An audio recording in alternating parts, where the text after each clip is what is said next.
Assalamualaikum warahmatullahi wabarakatuh. Para pemirsa, ini ungkapan yang paling tepat bagi Yusuf Mansur itu dalam cerita-cerita Islam itu, dia itu adalah penjajah Islam. Ya, dia menggunakan Islam untuk tujuan penjajahan.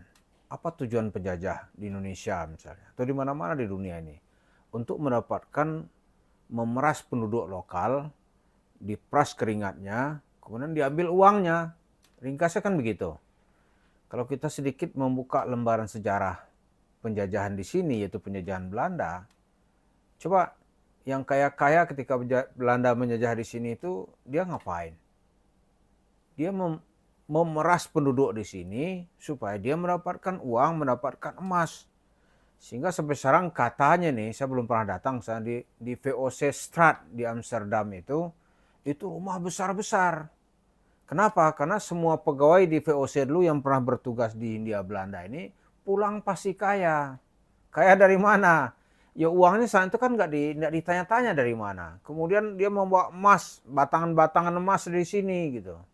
Maka di Belanda nanti dia membangun rumah-rumah besar. Nah, kembali kepada cerita Yusuf Mansur. Yusuf Mansur tuh ketika bicara Islam dia tidak akan membicarakan apa itu Islam. Tapi dia akan menggunakan Islam itu untuk tujuan bagaimana mendapatkan uang. Nah, bahasa yang paling populer itu bersedekah ekstrim. Tapi sesuai nggak dengan tata cara bersedekah dia? Ya nggak sesuai. Tahu nggak dia bahwa itu tidak sesuai? Saya sangat tahu. Tapi kalau dia ceritakan Islam yang benar gitu, ya orang nggak mungkin lah secara seperti dibius untuk mau bersedekah. Ya nggak mungkin itu. Bisa nggak dia mendapatkan tanah 10 hektar misalnya nih di daerah Bogor? Itu kalau nggak memperdaya TKW, TKI di Hong Kong, gimana caranya? Coba kan enak kan dijajah orang-orang ini gitu. Ceritanya lah Islam ya hanu lah gitu. Bisa beli tanah, bisa ke surga lah kira-kira gitu. Kalau bersedekahnya kepada Yusuf Mansur. Coba TKW-TKW itu dipotong gajinya. Itu bukan sebulan 2 bulan, bukan setahun 2 tahun gitu. Itu ada sampai 7 tahun, 8 tahun. Dia ikhlas itu. Karena mau membangun ya proyek Islam lah. Ternyata itu akal bulus Yusuf Mansur untuk mendapatkan duit. Setelah dia belikan tanah, ya itu punya dia sendiri. Dia kerjasama dengan Wika atau dengan siapalah gitu. Lahir apartemen, dia punya share yang besar. Coba nominal tanahnya aja, kata ya, Pak Darso Aryo kan pernah menginterview itu. Orang-orang sana memperkirakan ya tanahnya sudah menjadi 10 hektar. 10 hektar. 10 hektar gitu. Ya kan? Harga tanah kalau kita bilang di daerah dia itu kalau 1 meter misalnya nih bisa 4 juta. 4 juta 1 hektar itu menjadi 40 miliar. Ya kan? Kalau 10 hektar ya 400 miliar.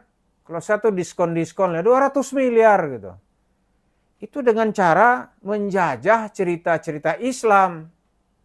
Diberikanlah kepada ya, dilemparkanlah ini ibarat racun ini, dilemparkan ke TKW, dilemparkan ke siapa lagi gitu. Lalu kiai-kiainya kemana? Kiai-kiai ini kemungkinan dia nggak mengerti seberapa dahsyat ini petualangan Yusuf Mansur. Tapi begitu tahu sebagian tuh takut gitu. Kenapa takut? Waduh, ini saya punya cerita ini.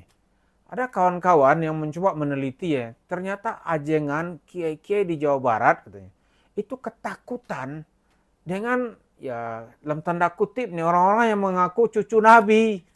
Takut. Nah cerita Yusuf Mansur kan sama itu cerita-cerita dengan zuriat Nabi itu. Takut juga minimal dia nggak mau berurusan gitu. Nggak mau bersentuhan.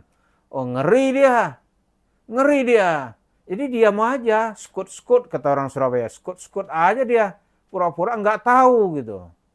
Nah 1-2 nanti ada yang disambangi oleh Yusuf Mansur.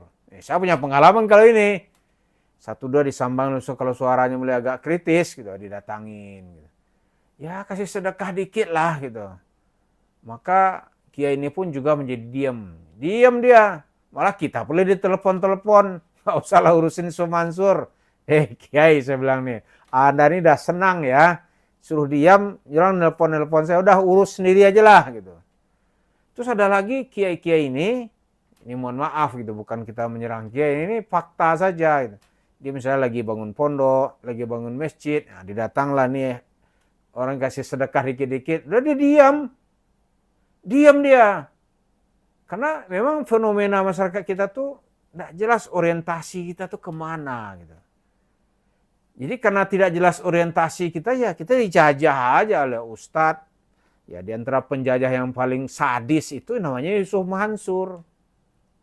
Tapi begitu tujuannya jelas nanti, misalnya ingin menunjukkan nilai-nilai Islam, misalnya, maka masjid tidak menjadi prioritas lagi. Masjid yang banyak, tiap RT ada masjid, tiap pojok ada masjid. Masjid diminta di pinggir jalan setengah mengemis. Nanti setelah masjidnya jadi, waduh, lahirlah penguasa baru, pengurus masjid gitu. Pengurus masjid ini seolah dia yang punya masjid. Datang nih orang dagang keliling nih, untuk numpang kencing aja nggak bisa. Nggak bisa. Sholat kita terlambat nih, langsung ada tulisan dilarang tiduran di masjid. Padahal tadi ketika bangun masjidnya, ngemis-ngemis ke masyarakat nih. Setelah masjid jadi, wah dia merasa punya. Itu fenomena kita gitu. Kemudian berikutnya, setelah masjid jadi, ya mulai berkelahi nih sesama pengurus. Begitu, ya karena orientasi kita nggak pernah jelas. Nah, kelompok-kelompok begini nih gampang dijajah oleh Yusuf Mansur. Karena itu, untuk melancarkan tujuan penjajahannya, dia kan dapat uang nanti nih.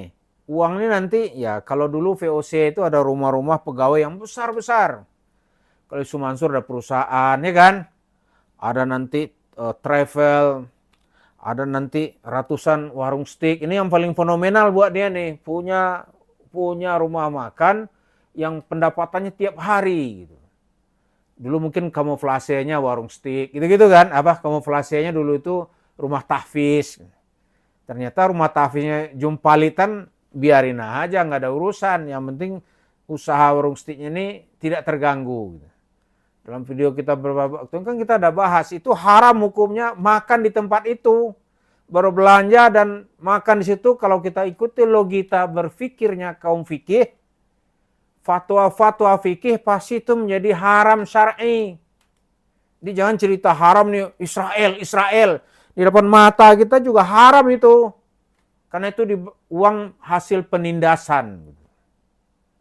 Ya kan? Uang hasil penindasan. Karena itu Yusuf Mansur itu nggak akan berani bercerita dari sisi sudut ayat Al-Quran. Mengutip tafsir, misalnya tafsir Ibnu Katsir. Oh nggak berani dia. Tafsir Al-Azhar, katakanlah tafsir Buya Hamka. Oh takut dia.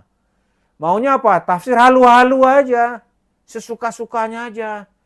Kalau ada orang mengingatkan, menafsirkan Al-Quran dengan pikiran tempatnya di neraka, orang itu akan jadi musuhnya. Terus dia pakai tafsir, atau dia ungkap misalnya sejarah para sahabat. Saya nggak pernah dengar itu. Dia mengungkap sejarah sahabat, bagaimana perjuangan sahabat menegakkan agama, itu akan bertolak belakang dengan cerita, dengan tujuan Yusuf Mansur. Ngeri dia misalnya cerita siapalah sahabat-sahabat yang kita tahu ini. Misalnya 10 sahabat yang dijamin masuk surga, ya kan? Ada Abu Bakar. Enggak berani Yusuf Mansur mengutip-ngutip pendapat Abu Bakar. Ada Umar, tambah mengerikan lagi ketegasan Umar gitu. Ada Utsman, aduh, dia takut ini keluar duit kalau begini. Sementara dia pingin dapat duit. Ngeri dia. Ada cerita Ali gitu. Ali dengan kesederhanaannya, takut Yusuf Mansur kalau cerita ini. Karena itu akan menghalangi cerita dia mendapatkan duit. Ada Sa'ad bin Abi Waqqas misalnya. Itu takut dia. Ada sahabat-sahabat lain nih. Itu ngeri dia bercerita-cerita itu. Ya kan? Apalagi dia anggap nih cerita Bilal misalnya. Waduh, Bilal lagi ini cerita dimensi kesusahan nih. Aneh dulu udah susah lagi gitu. Nggak mau dia. Jadi karena itu, untuk mendapatkan warung steak ini dia harus bercerita, ya cerita sesuka hatinya saja. Nah, kalau fatwa ulama itu hukumnya menjadi haram gitu. Karena upayanya itu dicapai dengan cara-cara menipu dan untuk tujuan pribadi. Bayangkanlah menjual umat, karena itu tepat sekali kita bilang dia menindas Islam. Nanti perkembangan dia, Yusuf Mansur juga menindas perempuan ini. Oh, banyak perempuan yang ditindasnya. Banyak sekali gitu. Jadi untuk menegakkan benteng warung stiknya itu dia lakukan dengan cara-cara yang sadis, penindasan, bahkan mungkin juga dengan cara-cara yang berdarah gitu. Kita kan nggak tahu ya. Ngeri nih. Perempuan habis ditindasin sama dia. Jadi Cita Yusuf Mansur orang nggak akan dapat pelajaran agama. Yang ada hanyalah orang yang mendengarkan Cita Yusuf Mansur, siap-siaplah nanti uangnya akan dikuras. Karena ini penjajah. Karena itu ya mari kita bangkitkan semangat kita untuk merdeka. Gitu. Merdeka dalam beragama.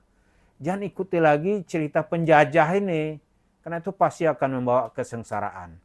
Jadi benteng-benteng itu ya satu demi satu harus dirobohkan lah gitu. Supaya penjajah itu angkat kaki dari kehidupan kita. Nah, Yusuf Mansur itu adalah penjajah. Dia penjajah Islam. Terima kasih. Assalamualaikum warahmatullahi wabarakatuh.